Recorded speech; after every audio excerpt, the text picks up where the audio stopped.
Very good morning to you. This is Off the Shelf. My name is David Bristow, and he's the other DB this morning who's just brought out this book, Looney Birds, Lion Men, and the Snake Who Was a Gerbil.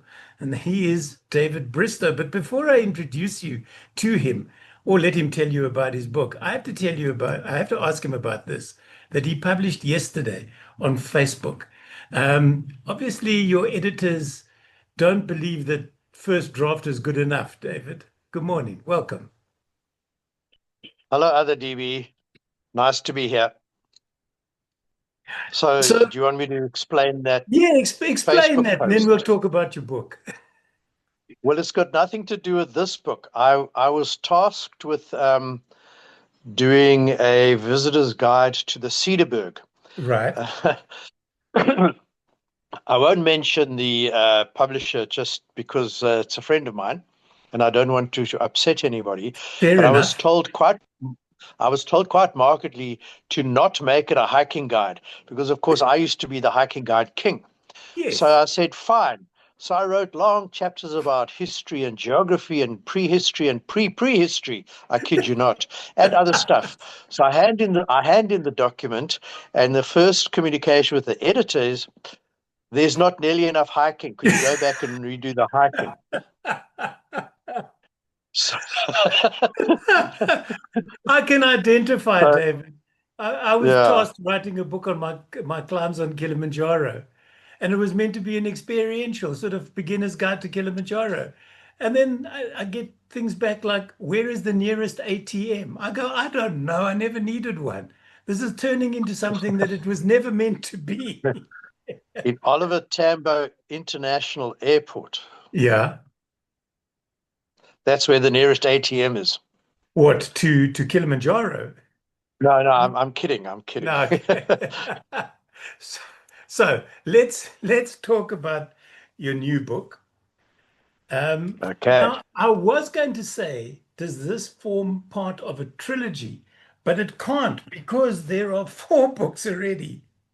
That so it's not a trilogy. Now you've got to keep going, David. You realize that. I don't know what the next milestone is after a trilogy, but you've set yourself up.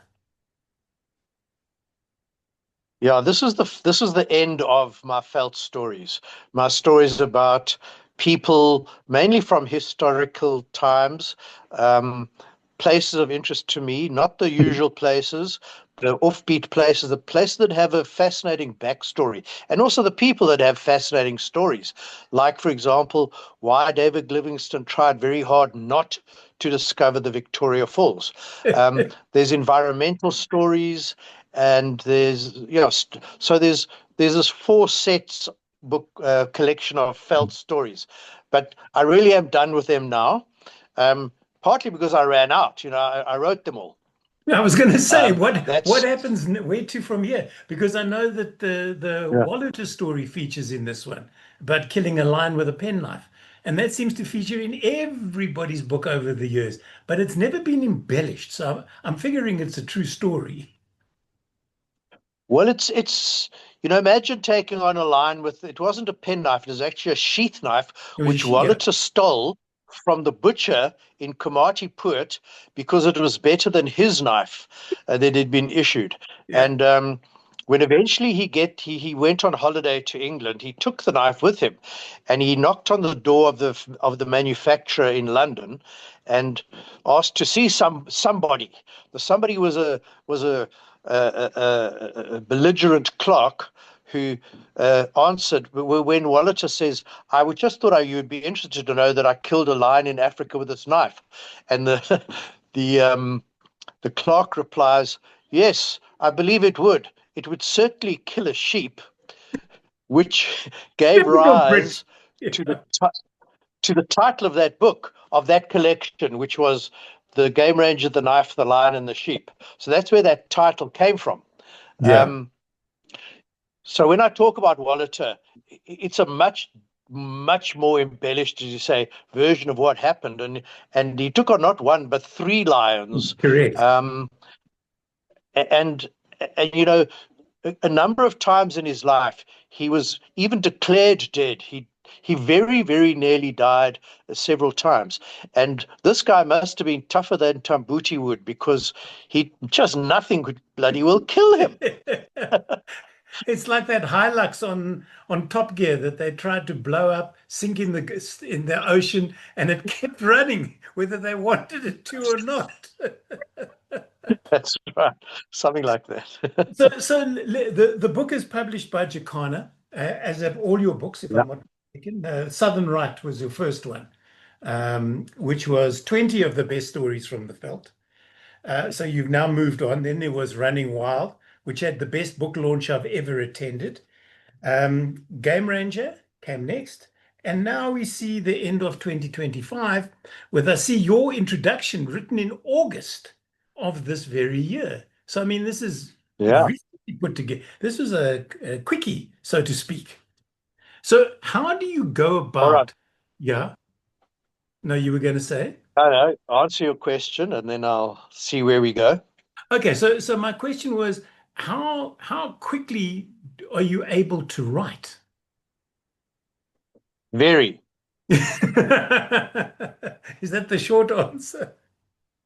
Yeah, I've been doing this for 40 years. So when I get, every book is different. Yeah.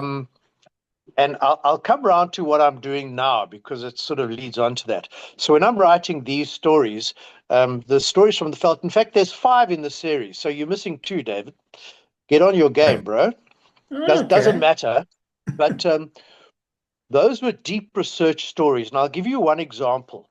There's a story in there about a character called Kunrad de Buys, the most amazing, fascinating person who ever lived in South Africa that we don't know about. Why don't Yeah. we know about him?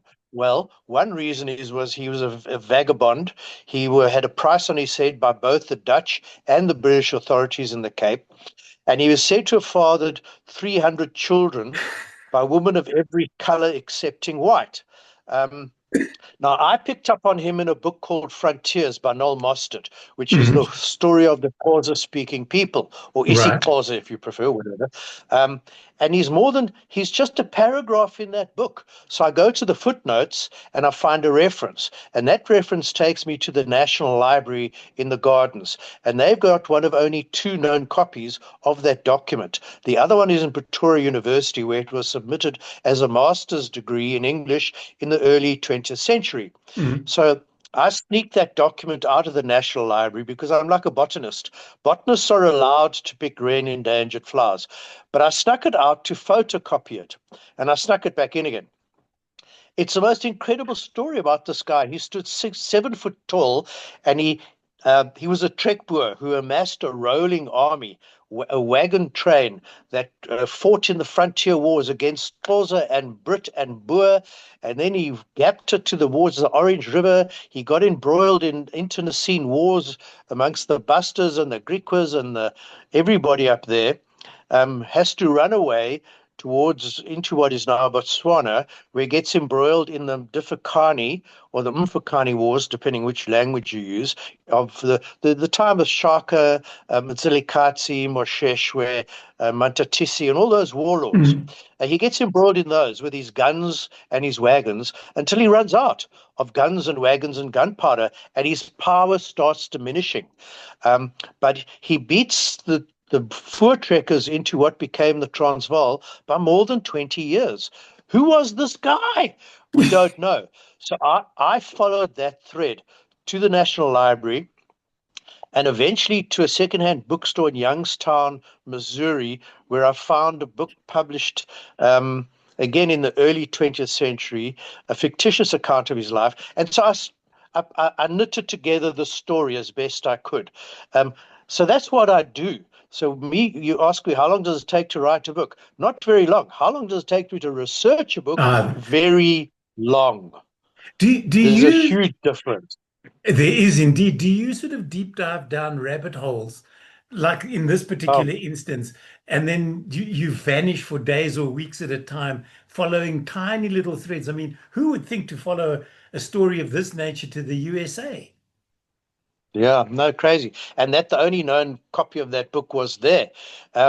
So I think my journey as being a writer has increasingly become being a researcher. And in a sense, I'm an eternal academic without having to produce a PhD. But I produce books and I love it. I mean, producing a book is a wonderful experience. Mm. It can be exasperating, but at the end of the day, I'm sitting now with probably edging towards 35 books published. And if I leave a legacy, apart from children, grandchildren, whatever, that that makes me not so much proud as enormously happy about the way I've spent my life. I mean, I still mountain bike and surf and scuba dive and do all these things, and I used to paraglide and other dangerous stuff. So it's not that I'm a stay-at-home kind of guy, but Mm. that legacy of books, yeah, it's been one hell of a wonderful journey, and will continue to be so. So, can I ask your second question now, Yeah. which is what am I doing now? So, Mm. I've run the course of those felt stories, but I've got five, possibly six books sitting, whether it's in notebooks or hard drives, in my desk next to me here. And only last week, I've been scratching my head for 2 months about which one am I going to do. And I've started on the next one, and I'll be finished before the end of this year. I started this week on Monday. Um, but I've been working on it off for maybe 5 or 6 or 7 years. And it's going to be called Words, Damn Words, an autobiography told in words. Um, and words is incredibly pertinent, primarily because I'm dyslexic. So that's been a struggle. And finding out that I was dyslexic when I wrote my first book was, oh, so I wasn't stupid the whole time in school, Mm. got into trouble. I was just couldn't bloody read. Just yesterday morning, Josephine, who my partner, we had a big laugh because I misread post haste as toothpaste. Now, it's funny, but it really trips me up. So words have been my bread and butter, but they've tripped me up. I should But here's the imagine. I the should, real crux of the book is one of the many words is going to be inchoate or inchoate, which means just forming a very young version of myself. So it's inchoate or inchoate criminal. When I was 12, just finished primary school, our family knew some rich folks who had a holiday house in a place called Paradise Beach. mm. Fantastic. They they had a huge house, and they would take all their children's friends on holiday in one go in this massive 12-door, 9-door limo that they had. And it was fantastic. But I was the youngest in the group. And the older boys, who included some already verging towards juvenile delinquency, were stealing from human store. And they were stealing shoes and leather jackets and fishing rods and fishing reels and stuff. And every day they'd come home and show what they'd been stealing. It was a terrible thing when in reflection.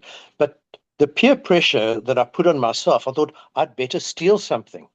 So I went into Van der Berg's record shop in Humansdorp and I nicked a 7 single. I slipped it under my shirt and I walked out the shop feeling really cool, part of the gang.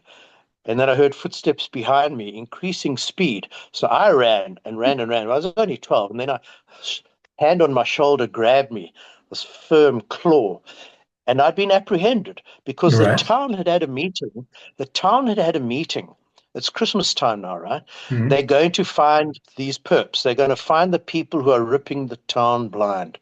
They catch me, 12-year-old with a 7 single under my shirt. And went to jail for the night. Went to court. I was put in handcuffs and sent by train up to Johannesburg to juvenile court. You're kidding. I escaped Boys Town by I The don't know, an thickness of the angel seven must have. single. And you know what it was? Thanks What? for asking. Yeah. It was Words by the Bee Gees. You kidding. It's only I remember the words. song well, And yeah.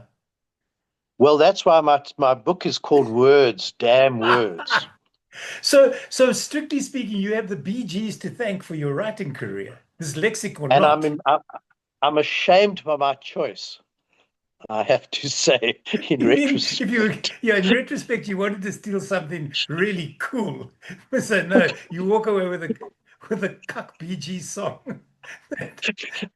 That, but Well, it's given you a career, David. So let's not knock that. But you were talking about toothpaste. Some years ago, I went to a bush lodge that I had to write an article on, and the place was called Narina. I saw the sign. I thought it was Narnia. So I kept referring it to not as Narnia. So my article was in fact called "We found no lion, no witch, but we found a wardrobe," which the owners thought was nobody very knew what funny. the hell you were talking about. They That's did. brilliant. It's an No, that's easy, brilliant. it's an easy mistake.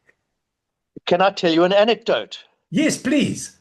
That's Okay. what this chat is all about. We'll get back to this All eventually. right. All right. Well, that book is called Looney Birds, etc., etc., etc.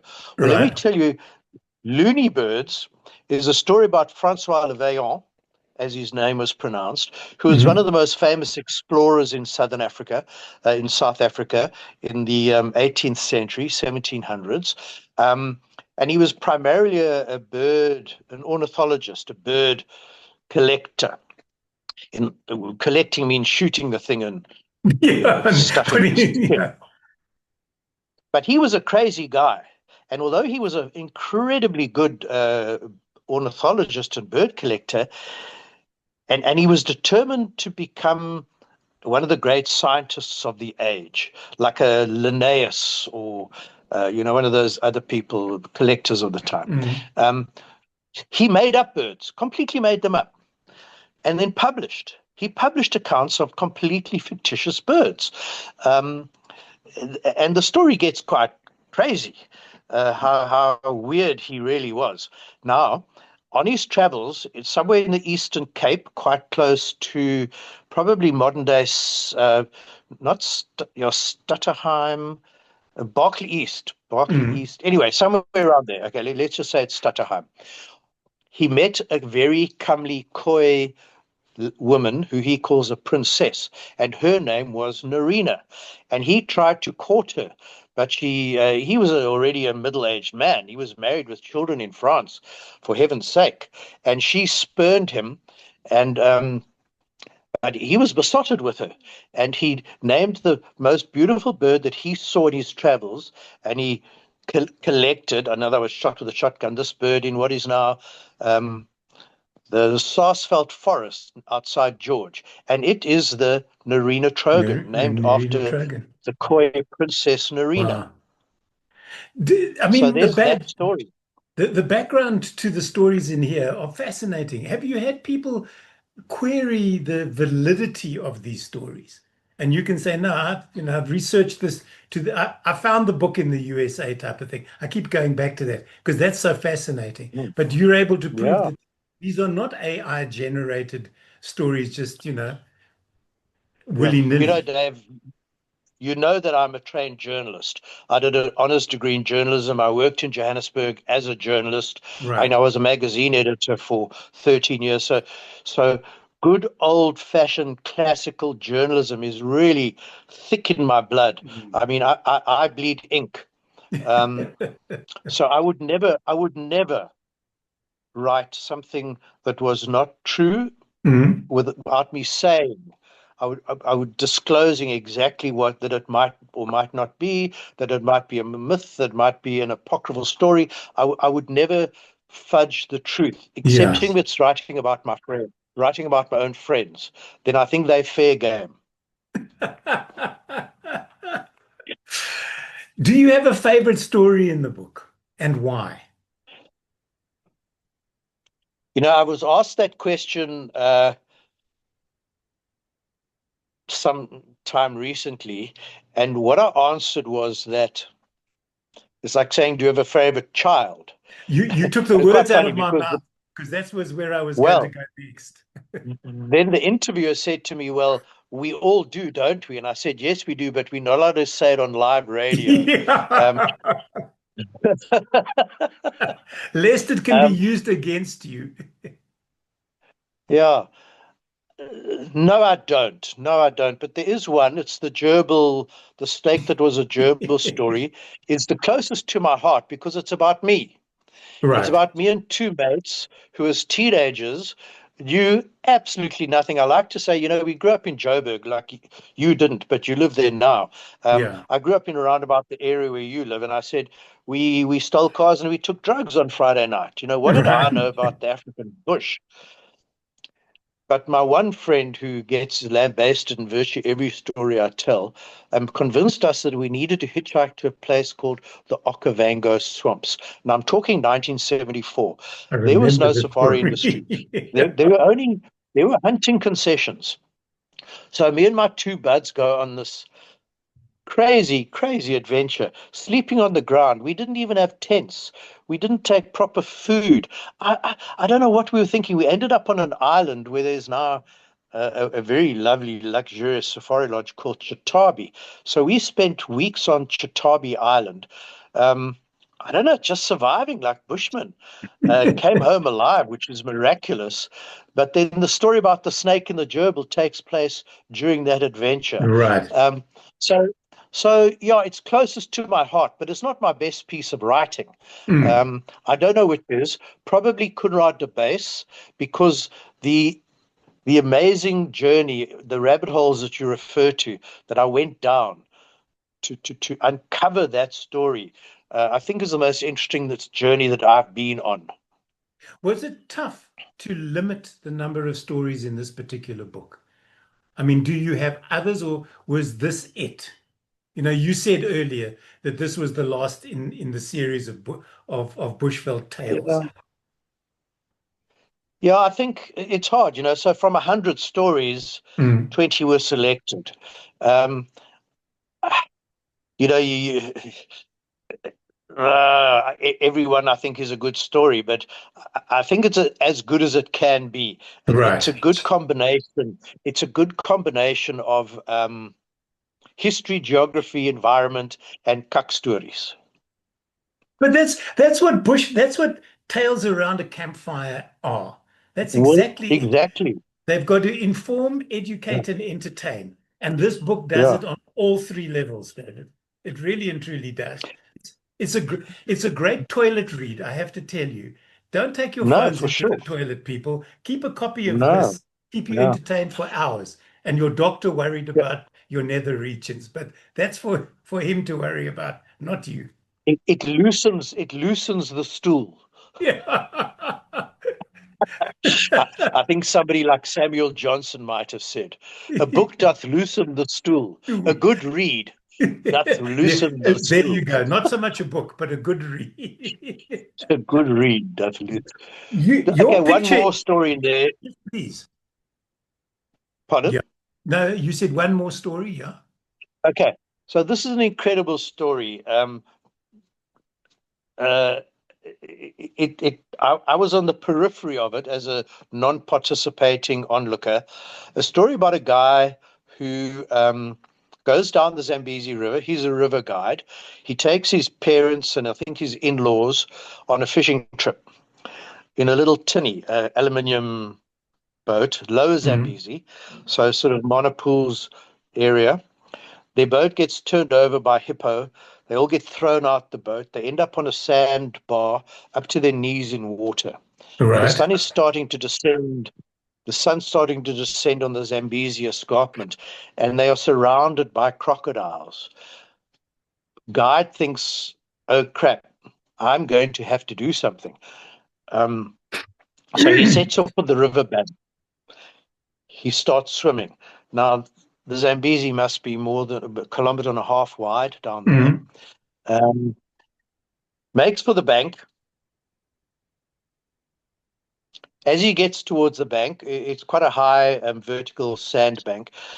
A fair size, not a huge, but a fair size crocodile slips off and goes into the river. He knows it's coming for him. Right. Um, a battle ensues. The man survives. He's ripped to shreds, his arms pulled out of its socket, he's got chunks taken out of him. He makes it to the river bank. He has to go for help now. So he walks down the river bank. He thinks he's gone a very long way. Turns out he went less than 100 meters, collapses against a tree, hears hyenas, smelling blood. A buffalo bull, a dugger boy, comes to him, lies down next to him, and protects him through the night. In the morning, he wakes up, and the story continues. This is the most incredible survival story that I have ever heard of in the African bush. There might be others, Yeah. I'm sure I could find amazing stories of a person who survived for a week, or whatever. But the many elements of this story just make it just the most amazing story. Uh, but each one of the stories, I think, in this book is in its own way an amazing story. That almost sounds like a Netflix series. They should be doing. Yeah, well, They've talk to them, man. they've done worse. Before I let you Yeah. go, and we're still chatting about the book, the map behind you. Are you a cartographer? No, cartographer, somebody who makes maps. What is somebody who collects maps? Yeah, there is a word for it. And if I went into my list of words from my word book, I would Mhm. find what it is, but I've forgotten now. But I am a cartographer. My first few books, hiking Mhm. guides, I did all the map work myself. I Oh, had one of okay. those rotring pens, and Mhm. so I can do maps. And once you get into maps, and I did at school, we had to do these topocadastral maps, contour maps. I Mhm. learned to see landscapes. Like, you have those cartographers wear 3D glasses when they're Okay.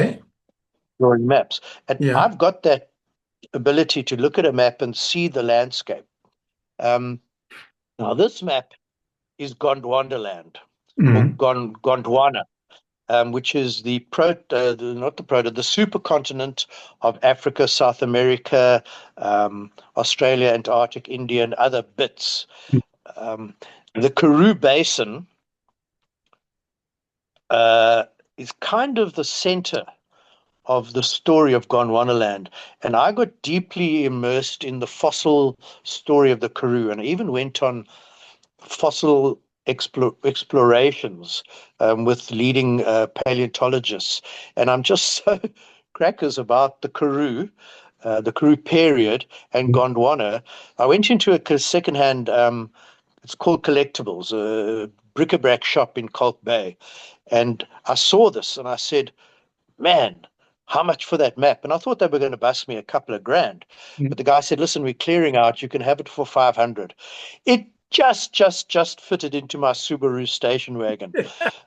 So for 500 bucks, I got the best map that I think has ever been created. And there's deep geology in there. I mean, Right. it's proper science. And I just sometimes find myself staring at it. And yeah, What you I'm should weird do, that way. yeah. No, hey, listen, we know this. What you should do, David, is put a post-it sticker on there going, I am here. Yeah, And good then idea. when you get visitors, you can say, this is where we are. You And let them try and disprove. So now are you taking a break from writing or are you going to just keep going through? So because when I eventually come down to Cape Town, I want you to teach me to surf. I figure at okay? 72, never having surfed before, it That's behooves cool. me to don a wetsuit and scare the sharks. It does. It does. Um, no, I'm not finished writing. This year alone, I have written a book on the Cedarburg. Mhm. I've edited and published 5 books for other people, and I've started a new book, the Words book. So life isn't slowing down; it's speeding up. I mean, in fact, I'm frantic. Well, I need thank to you. take a break. I was going to say thank you for taking time out from a very busy schedule to join me on Off the Shelf then. There, Very true. indeed, there you go. The book. Oh, one last question. I ask this of all Hmm. authors. Do you walk into bookstores where you know your book is? Now, your face isn't on anywhere on the cover of this book, but do you sort of stand with a book in your hand and go, "Oh, look, there's another book by Dave Bristow. I wonder if this is as good as the previous ones." And then just look around to see either if anybody has noticed, or do you go up to the counter and say, "Excuse me, do you have Dave Bristow's latest novel or latest book?" And see if they know what you're talking about. Two-letter answer. You betcha. And on that, I'm going to say a very big thank you. The book is called Looney Birds, Lion Men, and the Snake That Was a Gerbil, 20 of the best bush tales from Southern Africa. It's by David Bristow, the other DB in this chat this morning. This has been Off the Shelf. David, thank you so very much for joining me. My pleasure. Always love talking to you, Dave. Great stuff. See you soon. And until the next Off the Cheers, mate. Shelf, this is me saying bye for now.